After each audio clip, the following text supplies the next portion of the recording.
Hello viewers, आज के video में हम कक्षा 10वीं हिंदी विषय की वार्षिक परीक्षा के लिए 4 नंबर की तैयारी करेंगे। तो 4 नंबर में आपके जो प्रश्न आता है वह होता है प्रार्थना पत्र अथवा पत्र। तो आज के वीडियो में हम पत्र की तैयारी कर लेंगे। किसी भी प्रकार का यदि पत्र आता है तो आप एग्जाम में लिख सकते हो और पूरे में से पूरे अंक प्राप्त कर सकते हो। तो हम पत्र की तैयारी कर रहे हैं, तो शुरू करते हैं। अपनी वार्षिक परीक्षा की तैयारी से अवगत कराते हुए अपने पिताजी को पत्र लिखिए। तो यहाँ हम ये वाले पत्र की तैयारी करेंगे, इसके साथ ही बाकी पत्र की तैयारी भी कर लेंगे, जिससे कि एग्जाम में कोई भी पत्र लिखने को आए आप आसानी से लिख सको। तो जब भी पत्र लिखने को आता है तो सबसे पहले हमें इस तरफ पता लिखना होता है, हमारा खुद का पता। तो हम यहाँ लिखेंगे उत्तर। सबसे पहले हम यहाँ पता लिखते हैं।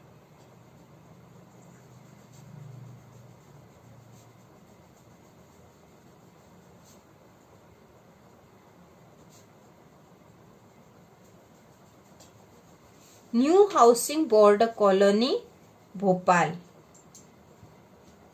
आप अपने अनुसार अपना पता लिख सकते हो। तो सबसे पहले पत्र में यहाँ पता लिखना होता है, इसके बाद हम लिखते हैं दिनांक। तो हम यहाँ दिनांक भी लिख देंगे। दिनांक तो हम आज की दिनांक लिख देते हैं 27 फरवरी 2023। आप अपने अनुसार दिनांक लिख सकते हो यहाँ। जैसे कि आपके एग्जाम 1 मार्च को, तो आप यहाँ 1 मार्च 2023 लिख दोगे। उसके बाद जब हमें यहाँ पे लिखना होता है संबोधन और उसके बाद हम करते हैं अभिवादन। तो संबोधन हम किस प्रकार से करते हैं यह भी सीख लेते हैं। संबोधन यदि अपने से बड़ों को कर रहे हैं तो हम आदरणीय करके करेंगे, और अपने से छोटे या बराबर वाले को करते हैं संबोधन तो हम प्रिय लिख के करेंगे। तो यहाँ पे जो पत्र दे रखा उसमें हमें पत्र लिखना अपने पिताजी को, तो हम यहाँ लिखेंगे आदरणीय पिताजी। तो हम यहाँ लिख देते हैं आदरणीय पिताजी। संबोधन के बाद अभिवादन करना होता है, क्योंकि पिताजी है तो हम यहाँ लिख देंगे सादर चरण स्पर्श। सादर चरण स्पर्श। इसके बाद पत्र का जो मुख्य संदेश होता है वह लिखना होता है आप नीचे की लाइन से। तो यह मुख्य संदेश हमें क्या लिखना है यह हम प्रश्न में देख लेंगे। तो हमें बताना है अपनी वार्षिक परीक्षा की तैयारी से अवगत कराते हुए अपने पिताजी को पत्र लिखिए। तो हमें पिताजी को वार्षिक परीक्षा की तैयारी के बारे में अवगत करवाना है, मतलब अपनी वार्षिक परीक्षा की तैयारी के बारे में बताना है। तो हमने यहाँ पे सबसे पहले अपना पता लिखा है। कोई सा भी पत्र लिखेंगे सबसे पहले हमें यहाँ अपना पता और दिनांक लिखना ही है। उसके बाद अपने से बड़े को पत्र लिख रहे हैं तो हम आदरणीय करके लिखेंगे, यदि अपने से छोटे को लिखेंगे तो प्रिय करके लिखेंगे। जैसे मित्र को लिखना हो तो हम लिखेंगे प्रिय मित्र। और यहाँ पे सादर चरण स्पर्श, छोटे को नहीं लिखेंगे, केवल यहाँ पर नमस्कार लिख सकते हैं हम यहाँ पर, या फिर यदि अपने से छोटे को लिख रहे हैं तो आशीष लिख सकते हैं, मतलब अपना आशीर्वाद। तो अब इसके बाद हम यहाँ लिखते हैं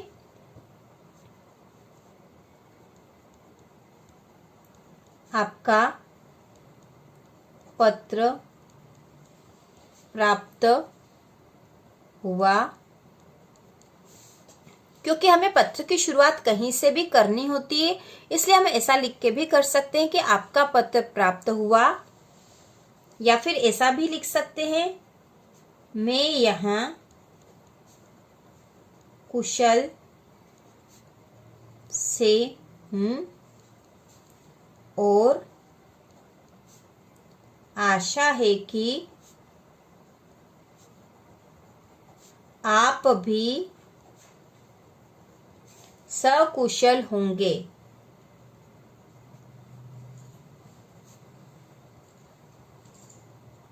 तो यह लाइन हम हर पत्र में लिख सकते हैं। मैं यहाँ कुशल से हूँ और आशा है कि आप भी सकुशल होंगे। यदि अपने से छोटे को लिख रहे हैं तो हम लिख सकते हैं कि मैं यहाँ कुशल से हूँ और आशा है कि तुम भी वहां पर सकुशल होंगे। इसके बाद जो मुख्य संदेश था कि हमें वार्षिक परीक्षा की तैयारी से संबंधित अवगत करवाना है पिताजी को, तो हम लिखेंगे मेरी वार्षिक परीक्षा की तैयारी अच्छी चल रही है। मैंने सभी विषयों की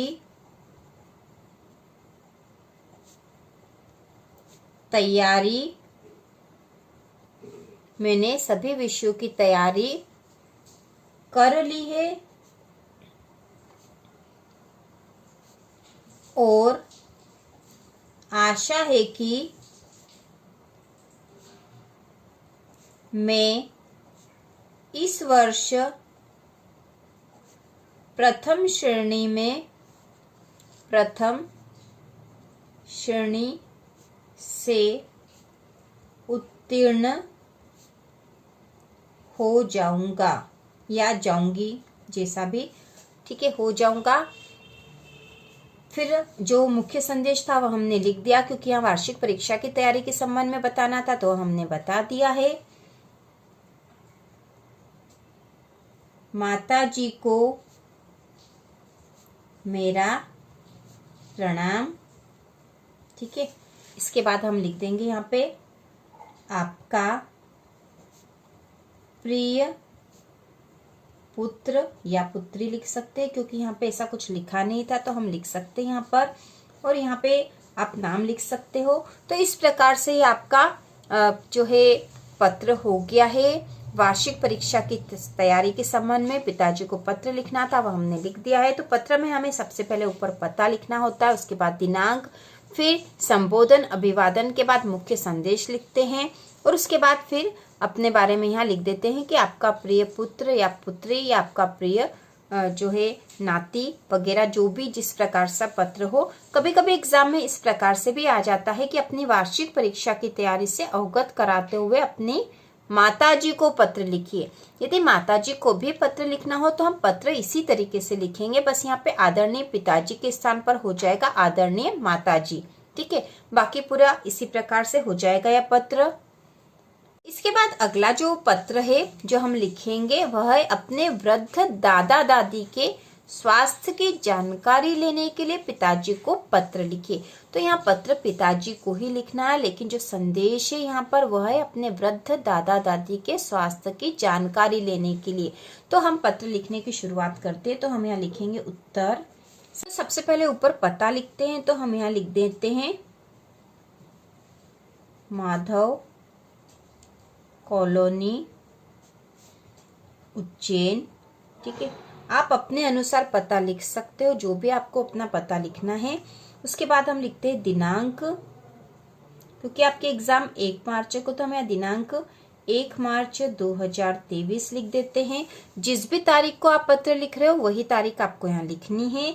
इसके बाद हम लिखते हैं यहाँ पर संबोधन और अभिवादन करते हैं। तो संबोधन में हम लिखेंगे किसको पत्र लिख रहे हैं, हम पिताजी को पत्र लिख रहे हैं, तो संबोधन में हो जाएगा आदरणीय पिताजी, क्योंकि पत्र हम पिताजी को लिख रहे हैं, ठीक है। पिताजी को पत्र लिखना है इसलिए हमने लिखा आदरणीय पिताजी, और पिताजी को लिखा है तो हम यहाँ पर सादर चरण स्पर्श लिख देंगे, ठीक है। उसके बाद जो पत्र का जो मुख्य संदेश है वह लिखना शुरू करेंगे। तो मुख्य संदेश क्या होगा यहाँ पर, तो प्रश्न को एक बार जरूर फिर से पढ़ना है, जिससे कि हमें ध्यान रहे कि हमको पत्र किस लिए लिखना है। अपने वृद्ध दादा दादी के स्वास्थ्य की जानकारी लेने के लिए पिताजी को पत्र लिखे। तो वृद्ध दादा दादी के स्वास्थ्य की जानकारी लेना है हमें, तो हम शुरू करते हैं। मैं यहाँ कुशल से हूँ और आशा है कि आप भी सकुशल होंगे, ठीक है। इसके बाद हम लिखेंगे घर पर दादा दादी कैसे हैं, पिछले, ठीक है, दादा दादी कैसे हमने अब पूछ लिया, और उनके स्वास्थ्य की जानकारी हमें लेनी है तो हम ऐसा लिख सकते हैं कि पिछले हफ्ते दादाजी को बुखार आ गया था और दादी भी बीमार थी। अब वो कैसे हैं? क्या उनका स्वास्थ्य ठीक है? आप जरूर मुझे बताना। ठीक है, तो इस प्रकार से हमने दादा दादी के स्वास्थ्य के बारे में पूछ लिया है, उनके स्वास्थ्य की जानकारी यहाँ पर हमने ले ली है। इसके बाद हम लिखेंगे माताजी को प्रणाम, और इसके बाद यहाँ पर जिसे हम लिख देते हैं आपका प्रिय पुत्र या पुत्री लिख सकते हैं, और अपना नाम यहाँ पर। तो इस प्रकार से पत्र आसानी से लिखा जाएगा। कोई सा भी पत्र एग्जाम में लिखने के लिए आता है, सबसे पहले आपको अपना पता लिखना है, पता लिखने के बाद दिनांक, फिर उसके बाद क्योंकि अपने से बड़े को लिख रहे हैं तो आदरणीय करके लिखना है, चरण स्पर्श या प्रणाम लिख सकते हैं। उसके बाद जो मुख्य संदेश हो वो शुरू कर देना, और यहाँ से शुरू कर सकते हैं। यदि आपको शुरुआत करनी नहीं आ रही है तो आप ये लाइन तो लिख ही सकते हो कि मैं यहाँ कुशल से हूँ और आशा है कि आप भी सकुशल होंगे। ये लाइन आसानी से हर पत्र में लिखी जा सकती है। उसके बाद जो भी संदेश हो लिख देना है। आखिर में यहाँ पे अपने से बड़ों को प्रणाम लिख सकते हैं और आपका करके यहाँ पर लिखना है। तो इस प्रकार से कोई सा भी पत्र हम लिख सकते हैं, और इस तरह से यदि आप पत्र लिखोगे तो आपको पूरे में से पूरे अंक प्राप्त होंगे एग्जाम में। इसके बाद जो अगला पत्र हम लिखेंगे वह है राज्य की क्रिकेट टीम में चयन होने पर अपने मित्र को एक बधाई पत्र लिखिए। तो यह पत्र भी उसी तरीके से लिखना है जैसा कि हमने अभी सीखा है, लेकिन इसके पहले के पत्र हमने पिताजी को लिखे थे, मतलब अपने से बड़ों को लिखे थे। यह पत्र हम मित्रों को लिख रहे हैं तो ये लिखना उसी तरीके से। सबसे पहले हम यहाँ पता लिख देंगे,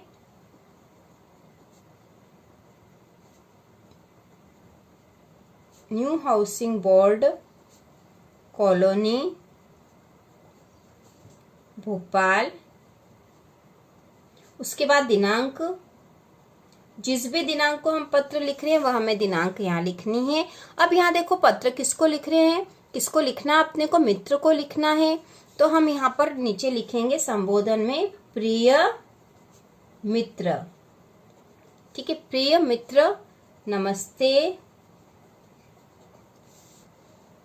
इसके बाद जो मुख्य संदेश वह है कि राज्य की क्रिकेट टीम में चयन होने पर अपने मित्र को एक बधाई पत्र लिखे। तो पत्र कौन सा है, बधाई पत्र है, मित्र को लिख रहे हैं और किस लिए बधाई दे रहे हैं, राज्य की क्रिकेट टीम में चयन होने पर।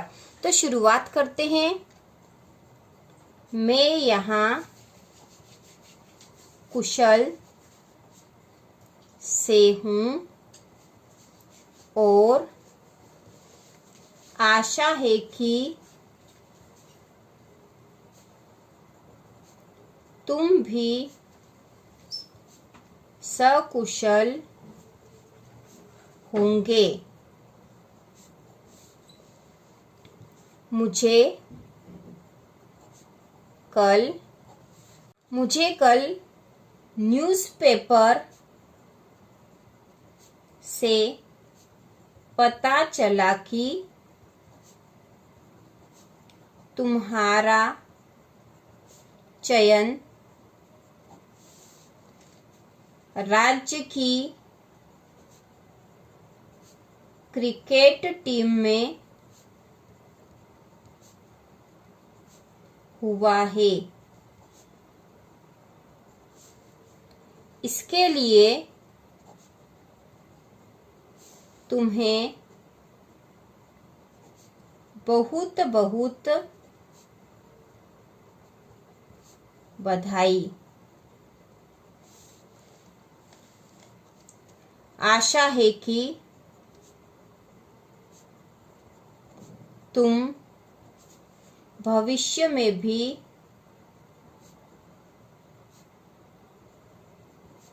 इसी प्रकार सफलता प्राप्त करते रहोगे। ठीक है, तो इस प्रकार से हमने यह संदेश लिख दिया। फिर यहाँ हम लिख देंगे अंकल व आंटी को मेरा प्रणाम, तुम्हारा मित्र और अपना नाम। तो इस प्रकार से अब यह जो पत्र भी हम लिख सकते हैं। अपने मित्र को राज्य की क्रिकेट टीम में चयन होने पर अपने मित्र को एक बधाई पत्र इस प्रकार से लिखा जा सकता है। बहुत ही आसान है। पत्र कोई सा भी हो, लिखना हमें इसी तरीके से। सबसे पहले पता लिखना, दिनांक लिखना है, उसके बाद संबोधन और अभिवादन करके मुख्य संदेश लिखा जाएगा। इसके बाद जो अगला पत्र हम लिखेंगे वह है मोबाइल गेम के दुष्प्रभाव को समझाते हुए अपने छोटे भाई को पत्र लिखिए। तो इसके पहले के जो पत्र थे अब हमने अपने से बड़ों को लिखे थे, उसके बाद मित्र को भी लिख लिया। अब हम छोटे भाई को, या मतलब यह है कि अपने से छोटे को यदि पत्र लिखना हो तो किस प्रकार से लिखेंगे। तो सबसे पहले तो हम पता ही लिखते हैं। जो भी आपका पता हो वो आप लिख सकते हो। हम वही पता लिख देंगे यहाँ पर, न्यू हाउसिंग बोर्ड कॉलोनी, ठीक है, भोपाल। उसके बाद जैसा कि हम लिखते हैं वो होगा दिनांक। जिस भी दिनांक को हम पत्र लिखेंगे वही दिनांक यहाँ लिखनी है। इसके बाद हम करते हैं संबोधन और अभिवादन। तो संबोधन यहाँ पर होगा छोटे भाई को, ये लिख रहे हैं इसलिए हम लिखेंगे प्रिय छोटे भाई। उसके बाद अभिवादन में हम यहाँ पे हम लिख देंगे आशीष, मतलब छोटे भाई को हम अपना आशीर्वाद देते हैं। उसके बाद शुरुआत करते हैं, मैं यहाँ कुशल से हूँ,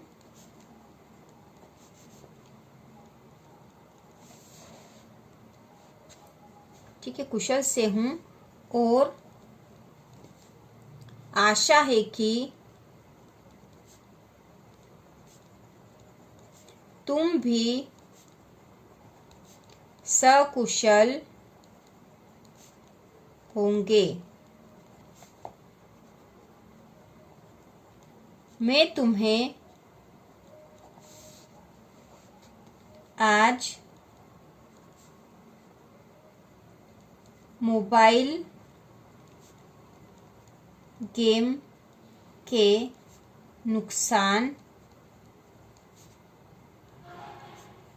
बताना चाहता हूँ।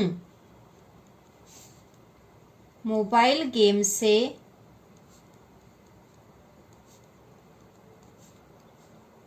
गेम खेलने की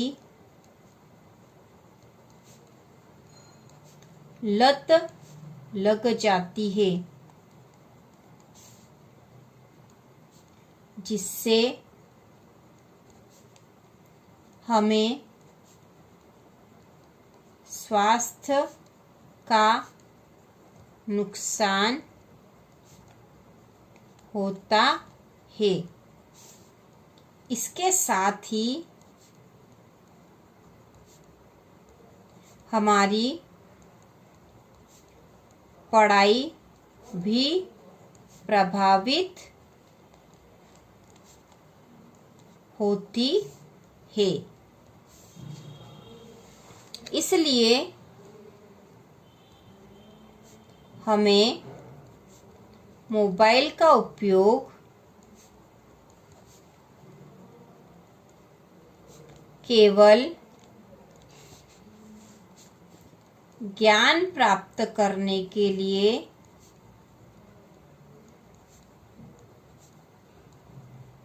ही करना चाहिए। आशा है कि तुम मोबाइल का उपयोग अपने लाभ के लिए करोगे।